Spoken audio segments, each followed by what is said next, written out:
Hello, নমস্কার বন্ধুরা। আজকে একটি নোভেল আলোচনা করব। নোভেলের গল্পটা বলে দেব। নোভেলটার নাম লে মিজারেবল। লে মিজারেবল লিখেছেন ভিক্টর হুগো। এই নোভেলের গল্প জানার আগে কিছু তথ্য আমরা জেনে নিচ্ছি। যে দেশে এই নোভেলটি লেখা হয় সেটি হলো ফ্রান্স। ভাষা হচ্ছে ফ্রান্স। অরিজিনালি এই ফ্রান্স ভাষাতে এটি লেখা হয়েছিল। এটি একটি এপিক নোভেল। এটাকে হিস্টোরিক্যাল ফিকশনও বলা যায়। এটা প্রকাশিত হয় 1862 সালে।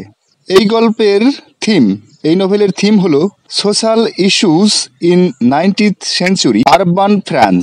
ইট critics the wealth distribution, justice system, industrialism এবং রিপাবলিকানিজম। এবার এই গল্পের কয়েকটা চরিত্র আমরা জেনে নিই। এই উপন্যাসের চরিত্রগুলি হলো জিন ভালজিন। এই জিন ভালজিন হলো এই উপন্যাসের প্রোটাগনিস্ট, মেন চরিত্র। তারপরে চরিত্রের নাম জেভার্ট। এই জেভার্ট একজন পাগলাটে টাইপের ফ্যানাটিক পুলিশ ইন্সপেক্টর। আরেকজন ক্যারেক্টার নাম হলো ফ্যান্টাইন। ফ্যান্টাইন একজন পার্সিয়ান লোক। আরেকটা ক্যারেক্টার নাম হচ্ছে কোসেট। আরেকটা ক্যারেক্টার নাম হচ্ছে ম্যারিয়াস পন্টমেরি। এই ম্যারিয়াস পন্টমেরি একজন যুবক ল স্টুডেন্ট। আরেকজন চরিত্রের নাম এপোনাইট। ফরাসি লেখক ভিক্টর হুগো একধারে কবি, দার্শনিক, নাট্যকার এবং ঔপন্যাসিক ছিলেন। লে মিজারেবল বইটির মধ্যে একধারে আমরা চমৎকার একটি গল্প, ইতিহাস, দর্শন, কাব্য, সমাজতত্ত্ব সবই পাই। দরিদ্রের প্রতি, সমাজের চোখে যারা হীন তাদের প্রতি প্রতিনিয়ত যে সব মর্মান্তিক অত্যাচার ঘটছে তারই বেদনা বইটির ছত্রে ছত্রে ফুটে উঠেছে। এত করুণ, এত মর্মস্পর্শী বই পৃথিবীর সাহিত্যে খুবই কমই আছে। এবার গল্পটা শুরু করি। সে অনেক দিন আগে ফ্রান্সে জিন ভালজিন বলে একটি অত্যন্ত দরিদ্র লোক ছিল। এই বেচারার অবস্থা খারাপ হতে হতে শেষে এমন হলো যে একটি পয়সা পর্যন্ত আর নেই। ফলে আহার একেবারেই বন্ধ হয়ে গেল। অনাহারে শীতে প্রায় যখন তার মরণাপন্ন দশা হয়ে পড়ল, তখন কোনো উপায় না করতে পেরে একদিন সে মরিয়া হয়ে একটা রুটির দোকান থেকে একটা রুটি চুরি করতে গিয়ে ধরা পড়ল। বিচারে তার 5 বছর জেল হলো। জিন ভালজিনের দুঃখের কথা কেউ বুঝল না, বিচারকও বুঝলেন না। এই অবিচারে সে রেগে গেল এবং জেল থেকে বারবার পালাবার চেষ্টা করলো। কিন্তু তার ফলে ওর মেয়াদ বাড়তে বাড়তে শেষে 20 বছরে এসে পৌঁছালো। ওর আত্মীয় স্বজন বহু পূর্বেই অনাহারে এবং বিনা চিকিৎসায় মারা গিয়েছিল। যখন জেল থেকে সে মুক্তি পেল, তখন সে গিয়ে দাঁড়াতে পারে এমন একজনও ওর আপনার লোক নাই। এমনই ঘুরতে ঘুরতে সন্ধ্যার দিকে একটা শহরে গিয়ে সে হাজির হলো। কিন্তু ওর পোশাক আশাক এবং শ্রান্ত ধুলিমলিন দেহ দেখে ও যে একজন জেল ফেরত কয়েদি তা কারোরই বুঝতে বাকি রইল না। রাস্তায় ছেলের দল পেছনে পেছনে পরস্পর আঙুল দিয়ে দেখাতে দেখাতে চলল। হোটেলওয়ালারা সব জায়গা নেই বলে তাড়াতাড়ি দৌড় বন্ধ করে দিল। দ্বিগুণ 3 গুণ টাকা দিতে চেয়েও সে দৌড় খোলানো গেল না। লোকের বাড়িতে বেচারা আশ্রয় খুঁজতে যাবে কি, ইতিমধ্যে পাড়ায় রটে গিয়েছে যে ভয়ঙ্কর একটা ডাকাত দেশে এসেছে। সবাই বাড়ির দোর জানালা সব বন্ধ করে বসে আছে।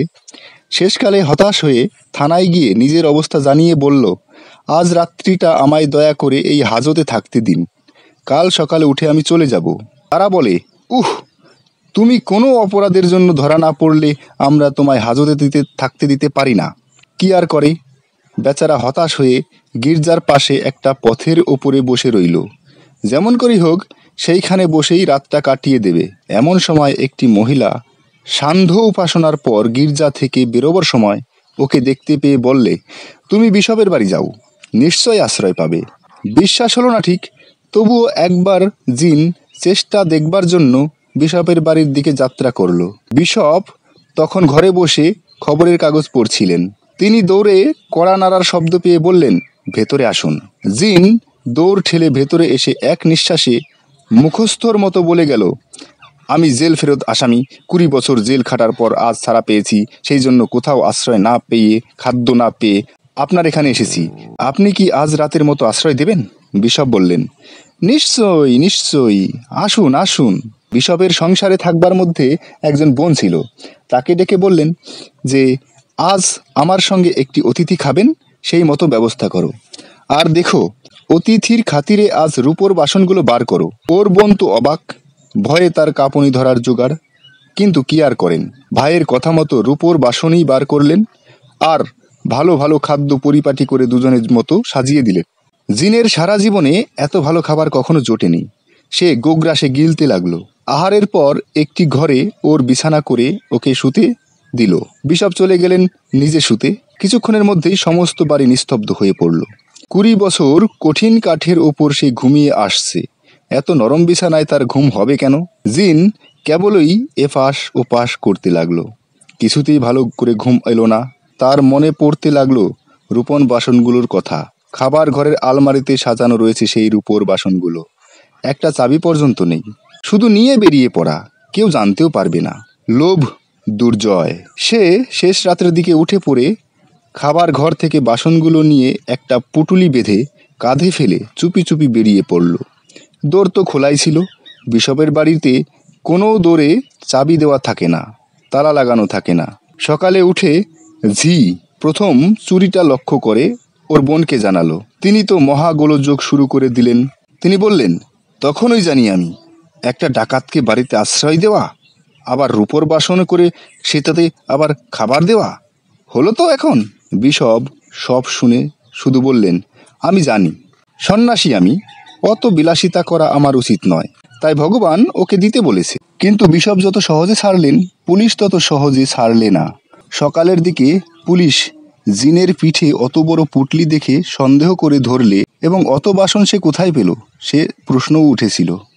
জিন বেচারা ভয়ে বলল, বিশপ আমায় দিয়েছে। দিয়েছে? দান করার মতো আর সৎপাত্র পেলেন না, তাই তোমায় ডেকে বাসনগুলো দিয়ে দিলেন, তাই না? আচ্ছা চলো তার কাছে যাই।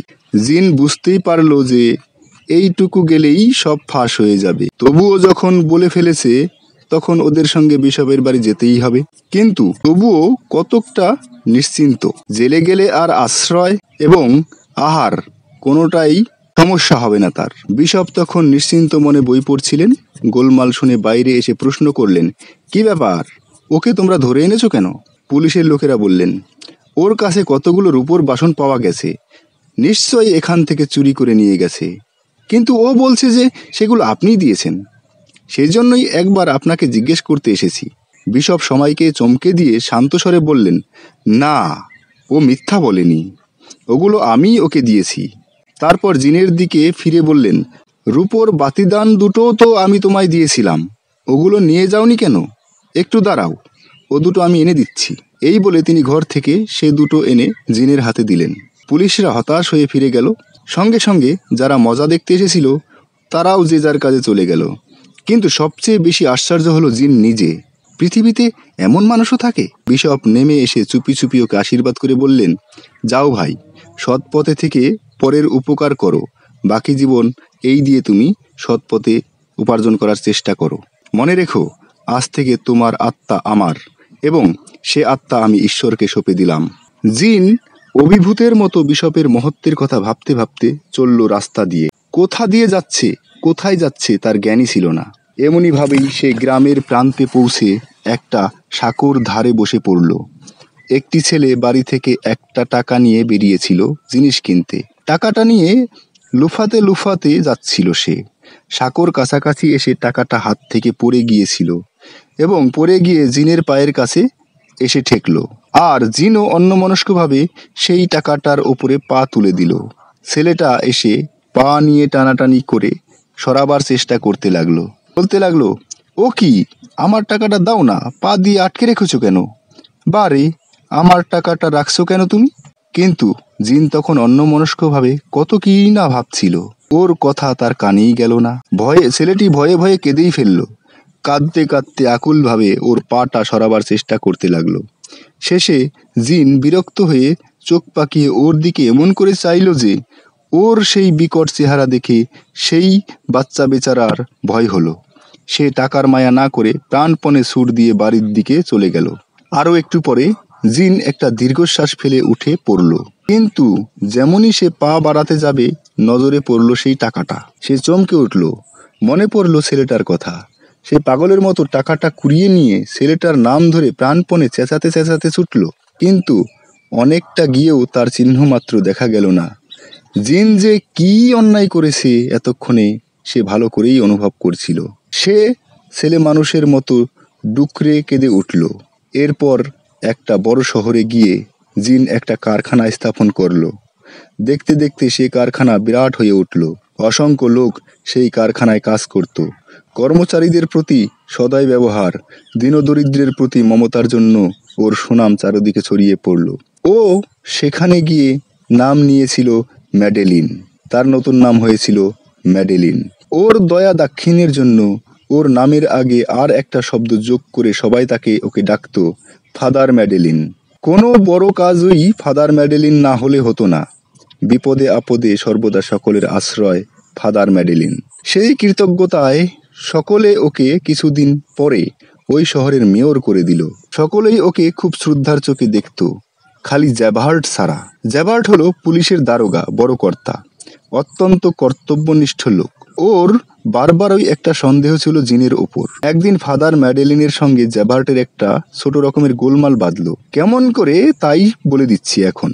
ফ্যান্টাইন বলে একটি মেয়ে ফাদার ম্যাডেলিনের কারখানাতে কাজ করত। তার কসেট বলে একটি মেয়ে ছিল, মানে ফ্যান্টাইনের মেয়ের নাম হচ্ছে কসেট। মেয়েটিকে সে বিদেশে এক দোকানদারের জিম্মায় রেখে এসেছিল। সে মেয়েকে মানুষ করার নাম করে অনেক টাকা ফ্যান্টাইনের কাছ থেকে আদায় করত। একদিন কি একটা ছোটখাটো ভুলের জন্য ফ্যান্টাইনের চাকরি চলে গেল। অবশ্যই জিন তা জানতো না, কিন্তু ফ্যান্টাইন মনে করেছিল জিনই ওর চাকরি ছাড়ানোর জন্য দায়ী। তাই কিছুতেই যখন অন্য জায়গায় কাজ জোগাড় করতে পারল না, তখন রাগের চোটে একদিন রাস্তার মাঝে ম্যাডেলিনকে অপমান করে বসলো। সেই অপরাধে জ্যাবার্ট ওকে জেলে দিচ্ছিল, কিন্তু জিন একরকম জোর করেই ফ্যান্টাইনকে ছাড়িয়ে নিয়ে এলো। অবশ্যই ফ্যান্টাইন এই ঘটনার 2-4 দিনের মধ্যেই মারা গেল, কিন্তু মরবার আগে জিনকে প্রতিশ্রুত করে নিয়েছিল যে কসেটের ভার জিন নেবে।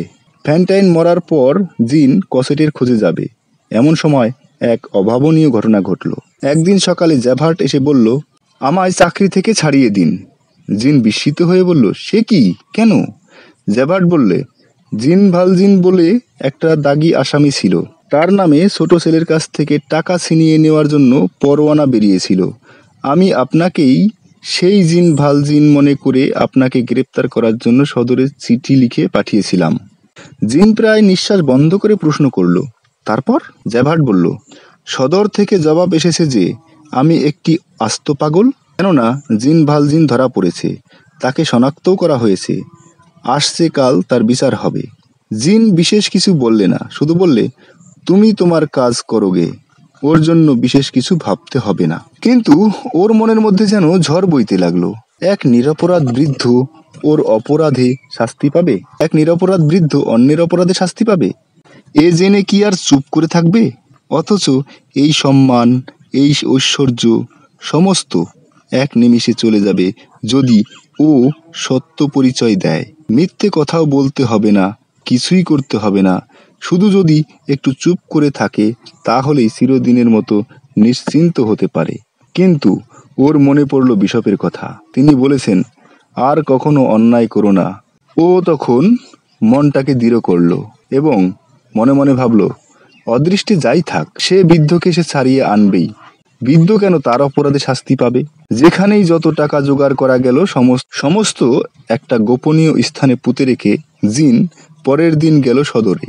যখন নিঃসংশয়ে সেই বৃদ্ধই জিন বলে প্রমাণিত হয়ে গেছে এবং সে তার শাস্তি গ্রহণ করতে যাচ্ছে, ঠিক সেই সময়ে জিন আদালতে গিয়ে নিজের সত্য পরিচয় দিল। পরম ধার্মিক, পরম দয়ালু, সকলের শ্রদ্ধার পাত্র ফাদার ম্যাডেলিনই আসলে জিন ভালজিন, জেল ফেরত দাগি চোর। সবাই অবাক হয়ে গেল এটা শুনে। আদালত শুদ্ধ সকলে স্তম্ভিত হয়ে গেল। তাই জিন যে আদালত ছেড়ে আবার নিজের কারখানায় ফিরে গেল, অথচ গ্রেপ্তার করা হলো না, সে কথাও কারোর মাথায় গেল না। অবশ্যই জ্যাবার্টের কানে সে কথা যেতেই জ্যাবার্ট এসে ওকে গ্রেপ্তার করে চালান দিল। তার কাছে বিশেষ কারোরই খাতির ছিল না। কিন্তু এর মাস কয়েক পরেই খবর পাওয়া গেল একটা জাহাজে কাজ করার সময় পালাতে গিয়ে জিন ভালজিন ডুবে মরেছে। ফ্যান্টাইনের মেয়ে কসেট ছিল মফস্বলে থোনারডিয়ার বলে এক বদমাইশ হোটেলওয়ালার জিম্মায়। সেই হোটেলওয়ালার নাম ছিল থোনারডিয়া। সে ওর মায়ের কাছ থেকে নানা ছুতোয় টাকা নিত, কিন্তু সব টাকাই সে নিজের বাক্সে পুরে মেয়েটিকে কষ্ট দিত। যা কিছু কাজ ওই এক ফোঁটা মেয়েকে দিয়ে করিয়ে নিত ওই থোনার্ডিয়া। তার ওপর না দিত ভালো খেতে এবং না দিত একটু ভালো পড়তে, আর তার উপরে মারত। কিন্তু একদিন এক বৃদ্ধ গোছের লোক গিয়ে ফ্যান্টাইনের চিঠি দেখিয়ে কসেটকে দাবি করল। থোনার্ডিয়ার মেয়েটিকে মোটেই দেবার ইচ্ছে ছিল না। সে লম্বা এক পাওনার ফর্দ বের করল। গত কয়েক মাসের মাসোহারা, ডাক্তার খরচ, আরও কত কি। যে লোকটি নিতে এসেছিল সে কিন্তু আগে কসেটের দুর্দশা সব দেখেছিল। তবুও কোনো কথা না বলে থোনার্ডিয়ারের দাবি মিটিয়ে কসেটকে নিয়ে চলে গেল। কসেট এতে মোটেই দুঃখিত হলো না, কারণ এখানে সে পেয়েছে শুধু যন্ত্রণার লাঞ্ছনা। কিন্তু যে লোকটাকে নিতে এসেছে সে প্রথমেই বড় একটা পুতুল তাকে কিনে দিয়েছিল, তার সঙ্গে ভাব জমিয়েছিল। ও আজ পর্যন্ত কোনো পুতুল পায়নি, সুতরাং ও খুব খুশি হয়েই এই লোকটির সঙ্গে চলে এলো। আর এই লোকটি ছিল জিন ভালজিন, আর সে কিন্তু সত্যি সত্যি মরেনি। এই শহরে এসে জিন একটা বাড়ি ভাড়া করে বাস করতে লাগলো। ধীরে ধীরে কসেট ওর মনের অনেকখানি জায়গা দখল করে নিল। যার সারা জীবন কঠোরতার মধ্যে কেটেছে, সে সারা জীবনে মা, স্ত্রী, বোন বা মেয়ের ভালোবাসা কি জিনিস তা কখনো জানেনি। তার কাছে এ জিনিসের দাম অনেকখানি। সমস্ত মন প্রাণ দিয়ে সে ওই 8 বছরের মেয়েটিকে ভালোবাসে। আর কসেটও সারা জীবনের ভালোবাসা কাকে বলে জানতো না। জীবনের কাছে সে প্রথম ভালোবাসা পেল। দুজনেই যেন নতুন করে জীবন আরম্ভ করলো। বেশ ছিল দুজনে। জিন দিনের বেলায় মোটেই বাড়ি থেকে বেরোতো না, যা কিছু দরকার রাত্রিবেলা সারত। কিন্তু মুশকিল হলো ওর দান করা নিয়ে। ভিখারিদের সম্বন্ধে ছিল ওর মুক্তহস্ত, ভিখারিদের বেলায় ছিল তার মুক্তহস্ত। ওই থেকে ওর নাম চারিদিকে ছড়িয়ে পড়ল। অবশ্যই ওর নাম কেউ জানতো না, কিন্তু জ্যাভার্ট সন্দেহ করলো এবং ভিখারি সেজে সে ভিক্ষে নেবার সময় দেখেও ফেললো জিনকে। শুধু জ্যাভার্টই দেখেনি, জিনও দেখেছিল জ্যাভার্টকে। সে জ্যাভার্ট পুলিশ নিয়ে আসার আগেই কসেটকে নিয়ে সরে পড়ল, কিন্তু পুলিশও পিছু পিছু তাড়া করলো। অনেক ঘোরার পর প্রায় পুলিশের জালে ধরা পড়েছিল, কিন্তু শেষে এক কনভেন্টের পাঁচিল ডিঙিয়ে ভেতরে ঢুকে পড়ে ওদের হাত থেকে তারা রক্ষা পেল। মঠের যে মালি ছিল, ওই কনভেন্টের যে মালি, সে ছিল জিনের চেনা লোক। সে জিনকে নিজের ভাই বলে আর কসেটকে ওর নাতনি বলে চালিয়ে নিজের কাছেই রেখে দিল। কসেট ওদের স্কুলেই পড়াশোনা করতে লাগলো। ভালোই হলো। জ্যাভার্ট বেচারা সারা রাত রাস্তায় ঘুরে হতাশ হয়ে চলে গেল। একথা আর কিছুতেই মাথায় গেল না যে কোনো লোক একটা মেয়েকে সঙ্গে নিয়ে কনভেন্টের 12 হাত উঁচু পাঁচিল ডিঙোতে পারে কি করে। এইখানে খুব নিরাপদে এবং সুখে প্রায় 5 বছর কেটে গেল তাদের। কসেট বড় হয়ে উঠল, আর ওকে মঠে রাখা উচিত নয় এই বলে জিন মঠের চাকরি ছেড়ে শহরে এসে একটা বাড়ি ভাড়া করলো। দুজনে বেশ সুখে সেখানে নতুন সংসার পেতে বসলো। কিন্তু কিছুদিন পরেই এক ধনী ব্যারেনের ছেলে মেরিয়াসের সঙ্গে কসেটের পরিচয় হলো এবং প্রথম থেকেই দুজনেই দুজনকে ভালোবেসে ফেললো। জিনের মনে খুবই দুঃখ হলো। কসেটের বিয়ে দেওয়া মানে কসেটকে চোখের আড়ালে পাঠানো, অথচ কসেটকে ছেড়ে দিতে কিন্তু ওর বুক ভেঙে যাবে। কি আর করা যায়, কসেটকে সুখী করতে হলো নিজের সুখ বিসর্জন দিয়ে। ইতিমধ্যে ফরাসি বিপ্লবের সূচনা হয়ে গেল। মেরিয়াসও দলে মিশে যুদ্ধে যোগ দিল। প্যারিসের রাস্তায় যে সব ছোটখাটো খণ্ডযুদ্ধ হতে লাগলো, মেরিয়াস সেই দলেই ছিল। জিনও মেরিয়াসের যাতে না কোনো কষ্ট হয়, অনিষ্ট হয়, সেই জন্য ওর পেছনে পেছনে ঘুরত। সেই সময়ে এক অদ্ভুত ব্যাপার ঘটল। ইন্সপেক্টর জ্যাভার্ট একদিন এই জ্যাভার্ট বিপ্লবীদের হাতে বন্দী হলো এবং বিপ্লবীরা ওকে প্রাণদণ্ড দিল। জিন সবাইকার উপকার করত বলে সকলেই ওকে খুব শ্রদ্ধা করত। তাই জিন যখন জ্যাভার্টকে গুলি করার পূর্ব মুহূর্তে গিয়ে বলল যে ওকে আমি নিজ হাতে গুলি করে মারতে চাই, তখন আর কেউ প্রতিবাদ না করে বন্দীকে ওর হাতে ছেড়ে দিল। জিন জ্যাভার্টকে নিয়ে একটু আড়ালে নির্জন জায়গায় গিয়ে ওর বাঁধন কেটে দিয়ে বললে, তুমি এই দিক দিয়ে চলে যাও এবং এরপর যদি আমায় ধরতে চাও তো এই ঠিকানায় গিয়ে আমার খোঁজ করো, পাবে। জ্যাভার্ট ঠিকানাটা জেনে নিয়ে কতকটা হতভম্বের মতো চলে গেল। জিন সেখানেই পিস্তলের একটা ফাঁকা আওয়াজ করে আবার যুদ্ধস্থলে ফিরে এলো। তখন রাজ সৈন্যরা বিপ্লবীদের তাড়া করছে। ও আসবার একটু পরেই একটা গুলি খেয়ে মেরিয়াস সাংঘাতিক আহত হয়ে পড়ল। জিন আর ইতস্তত না করে অচৈতন্য মরিয়াসকে কাঁধে তুলে মাটির নিচে একটা নর্দমার মধ্যে দিয়ে পালালো। কিন্তু যেমন সে নিরাপদ জায়গায় গিয়ে নর্দমা থেকে উঠবে, সোজা চোখাচোখি হলো জেভার্টের সঙ্গে। প্রথমটা দুজনেই একটু থতমত খেয়ে গেল। তারপর জিন শান্তস্বরে বললে, দয়া করে আমার সঙ্গে একটু যাও, যদি তাহলে ভালো হয়। তাহলে এই আহত লোকটিকে বাড়িতে পৌঁছে দিয়ে আমি তোমার সঙ্গে যেতে পারি। জেভার্ট আর দ্বিতীয় কথা না বলে ওর সঙ্গে চলল। মেরিয়াসকে ওর বাড়িতে পৌঁছে দিয়ে জিন বললে, আমার নিজের বাড়িতে 1 মিনিটের জন্য যেতে পারি কি? জেভার্ট ঘাড় নেড়ে বললে, চলো। জিন নিজের বাড়িতে গিয়ে কাগজপত্র সব ঠিক করে কসেটকে বলে আসবার জন্য উপরে গেল। জেভার্ট রইল নিচে দাঁড়িয়ে। কিন্তু জিন যখন ফিরে এলো তখন আর জেভার্ট নেই।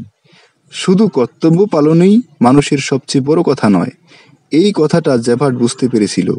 যে লোকটা পরম শত্রুকে হাতে পেয়েও ছেড়ে দেয়, তাকে সে কোন কারণে ধরে নিয়ে যাবে? অথচ যতক্ষণ সে সরকারের মাইনে খাচ্ছে ততক্ষণ সে জেনে শুনে জিনকে ছেড়ে দেবেই বা কি করে? অনেক ভেবেও এই সমস্যার সমাধান করতে না পেরে জেভার্ট সিন এর জলে ঝাঁপিয়ে পড়ে আত্মহত্যা করল। এরপর মেরিয়াস সুস্থ হয়ে উঠলে কসেটের সঙ্গে মেরিয়াসের বিয়ে হয়ে গেল। মেরিয়াসকে সব কথাই জিন খুলে বলেছিল। মেরিয়াস জিন জেল ফেরত জেনেও ওর পালিতা কন্যাকে বিয়ে করতে আপত্তি করেনি বটে, কিন্তু বিয়ের পর জিনের বাড়িতে কসেটকে আর বেশি যেতে দেওয়া হয়নি, নিজেও যায়নি। অবশ্যই যেদিন ও জানতে পারল যে বিপ্লবের দিন জিনই ওর প্রাণ রক্ষা করেছিল, সেদিনই সে কসেটকে নিয়ে গেল ওর বাড়ি ক্ষমা প্রার্থনা করার জন্য। কিন্তু জিন তখন মৃত্যুশয্যায়। সে ওদের অন্তিম আশীর্বাদ করে চিরকালের মতো চোখ বুঝল। ভগবান এতদিনে জিনকে শান্তি দিলেন। শুধু একবার চুরি করলে বা জেল খাটলেই মানুষ অমানুষ হয় না। তাকে ঘৃণা বা অবজ্ঞা করার আগে ভেবে দেখা উচিত যে সে সত্যি সত্যি ইচ্ছা করে বা অকারণে অপরাধ করেছে কিনা। আশা করি জিনের জীবন কথা থেকে একথা ভালো করেই আমরা বুঝতে পাচ্ছি, আপনারাও ভালো করে বুঝতে পাচ্ছেন। এবং জিন এর জীবন পরোপকারের এক অপূর্ব দৃষ্টান্ত হয়ে থাকবে।